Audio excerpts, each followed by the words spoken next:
கிட்ஸுக்கு ரொம்பவே கலர்ஃபுல்லான அண்ட் கூடவே ரொம்பவே ஹெல்த்தியான பீட்ரூட் ரவா உப்புமா. இந்த மாதிரி பண்ணி கொடுத்தீங்கன்னா கண்டிப்பாக குழந்தைங்க பீட்ரூட்டை வேண்டான்னு சொல்லவே மாட்டாங்க. வாங்க எப்படி பண்ணுறதுன்னு பார்க்கலாம். அதுக்கு ஃபஸ்ட்டு ஒரு அரை பீட்ரூட்டை துருவி எடுத்து வச்சுருக்கேன். இது கூடவே தாளிக்கிறதுக்காக ஒரு அரை தக்காளி பழம் தோல் எடுத்துகிட்டு சின்ன சின்னதாக கட் பண்ணி வச்சுருக்கேன். கூடவே சின்னதாக ஒரு பெரிய வெங்காயம் பொடி பொடியாக கட் பண்ணி வச்சுருக்கேன். கொஞ்சமாக கருவேப்பிலை இலைகள் பொடி பொடியாக கட் பண்ணிக்கோங்க, இல்லைனா முழுசாக போட்டுக்கோங்க, ஈஸியாக எடுத்துடலாம். கூடவே வாசனைக்காக கொஞ்சமாக கொத்தமல்லி இலைகள். இதுக்கு தேவையான அளவுக்கு வெள்ளை ரவை நான் எடுத்து வச்சுருக்கேன். இப்போ இது லைட்டாக வறுத்துக்கலாம். அடுப்பில் ஒரு பேன் வச்சுட்டு பேன் சூடானதும் அதில் கொஞ்சமாக நெய் சேர்த்துக்கிறேன்.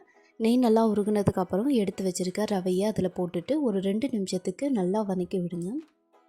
ரவையை எந்த அளவுக்கு நம்ம வறுத்தி எடுக்கிறோமோ அந்த அளவுக்கு ரவையோட டேஸ்ட்டு கூடும். அதனால் ரவையை நல்லா ஒரு 2லேருந்து 3 நிமிஷத்துக்கு வதக்கி எடுத்துக்கோங்க. இப்போது அடுப்பில் ஒரு பேன் வச்சுக்கிறேன். பேன் சூடானதும் அதில் கொஞ்சமாக எண்ணெய் சேர்த்துக்கிறேன். எண்ணெய் நல்லா சூடானதும் அதில் கொஞ்சமாக கடுகு சேர்த்துக்கிறேன். கடுகு பொரியட்டும். கடுகு பொரிஞ்சதுக்கப்புறம் அதில் கருவேப்பிலை இலைகளை சேர்த்துக்கிறேன்.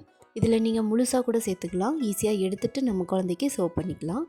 கருவேப்பிலை இலைகள் நல்லா பொரியணும். பொரிஞ்சதுக்கப்புறம் இதில் குட்டி குட்டியாக கட் பண்ணி வச்சுருக்க பெரிய வெங்காயத்தையும் சேர்த்துட்டு ஒரு நிமிஷத்துக்கு நல்லா வதக்கி விட்டுக்கோங்க.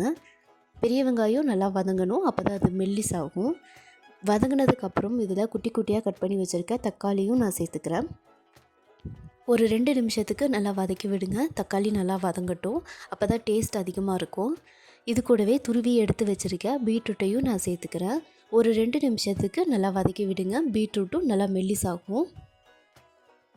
காய் நல்லா வதங்கினதுக்கப்புறம் அதில் தேவையான அளவுக்கு நான் தண்ணி சேர்த்துக்கிறேன். தண்ணி சேர்த்துட்டு இந்த மாதிரி மூடி போட்டு ஒரு 2 நிமிஷத்துக்கு கொதிக்க விடுங்க. அப்போ தான் காய் நல்லா வேகும். இந்த மாதிரி கொதித்ததுக்கப்புறம் நான் வறுத்து எடுத்து வச்சுருக்க ரவையை கொஞ்சம் கொஞ்சமாக சேர்த்துக்கிறேன். ஒரே அடியாக எல்லா ரவையும் சேர்த்திங்கன்னா கட்டியாக வந்துடும். அதனால கொஞ்சம் கொஞ்சமாக சேர்த்துட்டு கிளறி விடுங்க.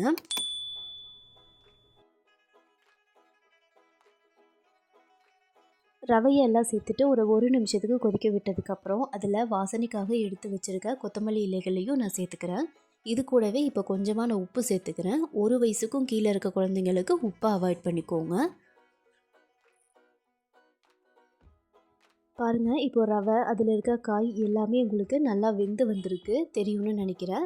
இப்போது கடைசியாக ரவை நல்லா ஹீட்டாக இருக்கும்போதே கொஞ்சமாக நெய் சேர்த்துக்கிறேன். நெய் சேர்த்துட்டு அடுப்பை ஆஃப் பண்ணிடுங்க. நெய் இந்த ரவைக்கு இன்னும் டேஸ்ட் அதிகமாக பண்ணி கொடுக்கும். அதனால் நான் நெய் சேர்த்துக்கிறேன். ஆற வச்சுட்டு ஒரு பவுலுக்கு மாற்றினீங்கன்னா டேஸ்டியான பீட்ரூட் ரவா உப்புமா ரெடி. இதை நீங்கள் 8 மாத குழந்தைங்கள்லேருந்தே கொடுக்க ஸ்டார்ட் பண்ணலாம். கறிவேப்பிலை இலைகளை எடுத்துகிட்டு கொடுங்க. இந்த வீடியோ பிடிச்சிருந்ததுன்னா ஒரு லைக் பண்ணிக்கோங்க. இன்னும் இந்த மாதிரி நிறையா ஹெல்த்தி ரெசிபீஸ்க்கு லைஃப் ஆஃப் இல்லத்தரசி சேனலை சப்ஸ்கிரைப் பண்ணிக்கோங்க.